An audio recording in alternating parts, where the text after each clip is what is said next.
What's going on YouTube? This is Rybo at the bench, and today I have a watch review for you, which I just realized that I left running.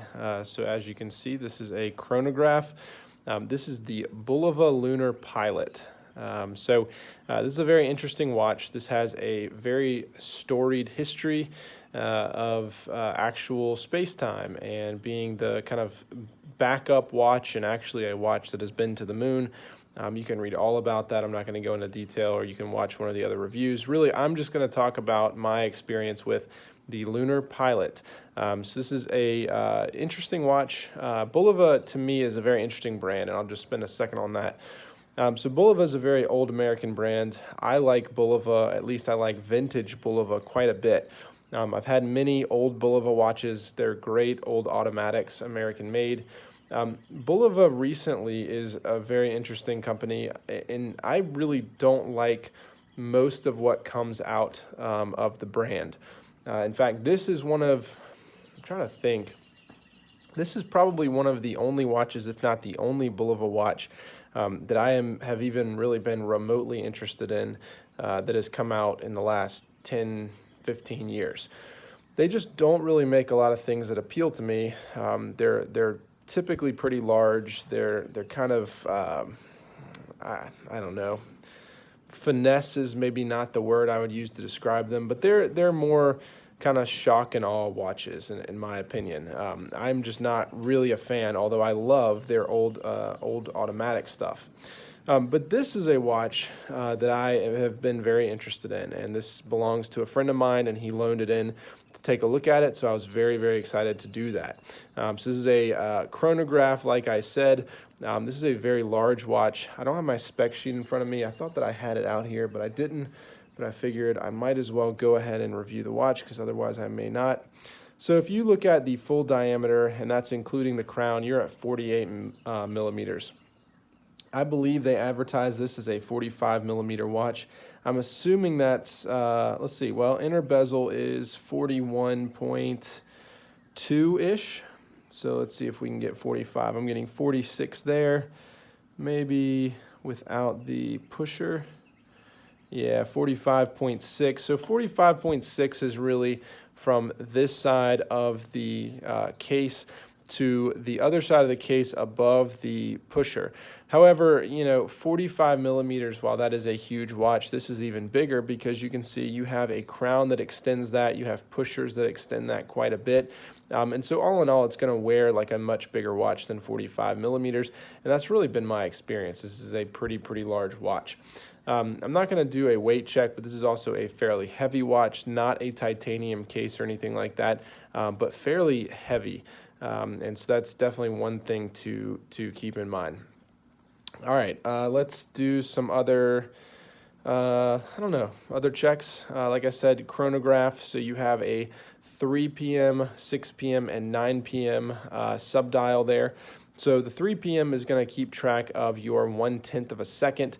This is a high accuracy, or I forget what they call this, I think high accuracy quartz or something like that. But in order to preserve battery power, this second hand here, and actually I'll go ahead and start that right now so you can see it. That will stop after about 30 seconds to preserve power. So that's really for really precise time. The 6 p.m. down here, that's your second counter, so you can kind of see that going. And then the 9 p.m. obviously is your elapsed time up to 60 minutes. So you will probably see that ticking along as we continue. You have loom on the indices, hands. You have a really nice, I think, hand set, and especially second hand. So you just saw that 30-second hit, and the 1/10 of a second subdial stopped right there. All right, so let's go ahead and let's do some actually not some quick size comparisons. I'll just do a size comparison to the SKX that's on my wrist. You can see this is a huge watch. The SKX is a dive watch. It's a fairly small dive watch, but you can see this Lunar Pilot is huge. And partially, it looks even bigger to me due to the lack of a bezel that comes around the crystal here. So you have just straight crystal right there, which is really interesting. And what that gives you is it gives you full view of that beautiful dial, but it does make the watch look a lot bigger than it is, which it's a pretty large watch, so that's definitely saying something. All right, let me do a quick wrist shot just so you can see how it wears. I have it on a NATO. It does not come on a NATO. You can either get this on a bracelet or on, I want to say like a canvas two-piece or a nylon two-piece strap. I'm struggling over here with the NATO. I'm not going to cinch it all the way down, but you can get an idea. So fairly large watch, not too bad on the wrist for the size, but it is a large watch. And you can see on a NATO, especially a thicker, this is a toxic shiznit. You're not really hugging the wrist right there. So, I mean, you're definitely going to notice this guy.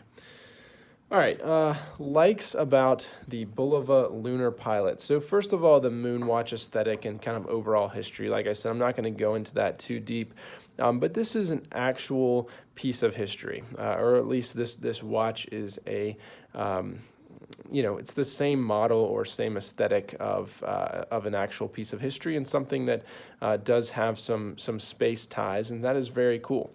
You can obviously see the Speedmaster aesthetic here, and I think overall it's just a very cut and dry chronograph that's very proven. This is a very nice, you have 3 subdials, you have the tachymeter, I assume that's how you pronounce it, on the outer bezel right there, and really nice pushers. I mean, overall, just this is a good chronograph.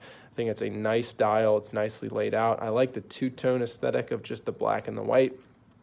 All in all, I think I'll say simple in one way, although there's a lot going on in the dial, but I think it works really, really well. And so aesthetically, I like it a lot. The indices I really like. The indices, you just have these kind of applied indices, these baton markers. And I think they're done really, really well. They are loomed, and I think it just gives a depth of the dial that's really nice. It's hard to capture that because of this flat sapphire crystal, but those indices are very, very nice. I think give a lot of depth. You add to that the fact that the subdials here are sunken, and you just have a very, very nice depth of the dial. The date, the date over here is also very, very nice, pretty sunken down in there. And all in all, just you get a nice little world under that sapphire crystal. All right, other things I like, the pushers are very nice. I like that these have large pushers.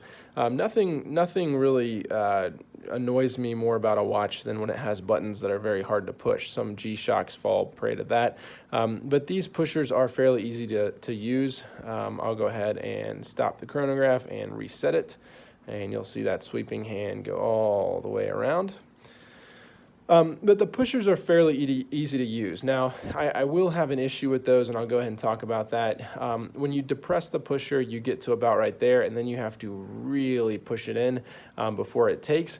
So I'll show that right here. Push, push, push, and finally it clicks right there. That is a little annoying, but in general, I think the pushers are fairly large and easy enough to use, which makes sense if you're thinking of this as a moon watch, you're using this with gloves or something like that. Practically speaking, for everyone else, it's just nice to have something that's very accessible. Likewise, the crown, I think the crown is very easy to use.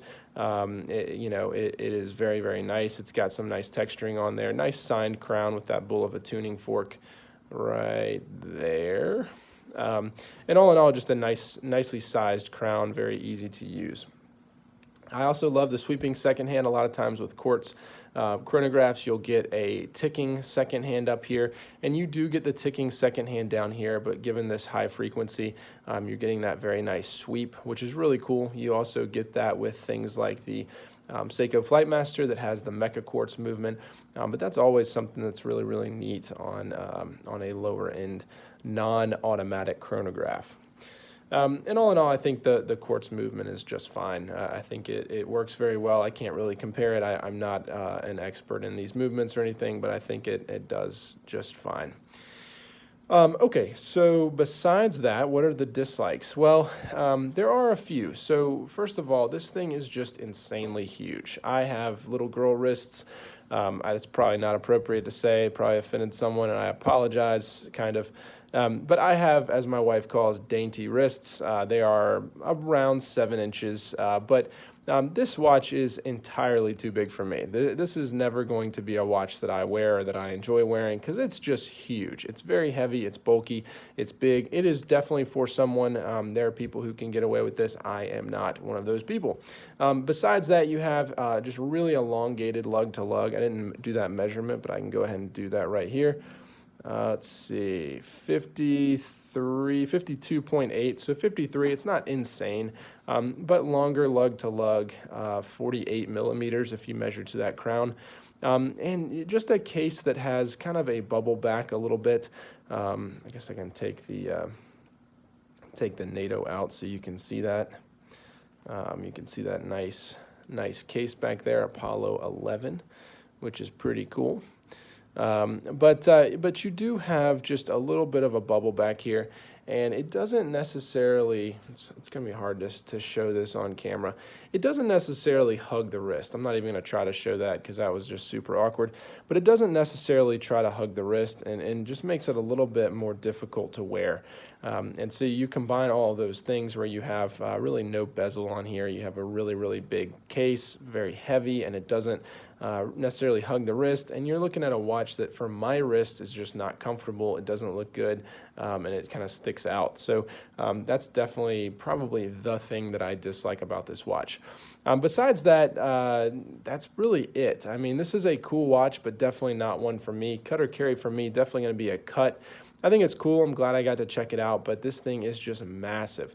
I will say kudos to Bulova for having something that I'm interested in. I wish they would do honestly, I just wish they would do not what they're doing. I don't really find anything super attractive that they've made in recent history. But this I do find very attractive. Even if it's not for me, I really like the looks of it. So hope you've enjoyed taking a look at the Bulova Lunar Pilot that has my thumbprints all over that nice sapphire dial. And I'll see you next time.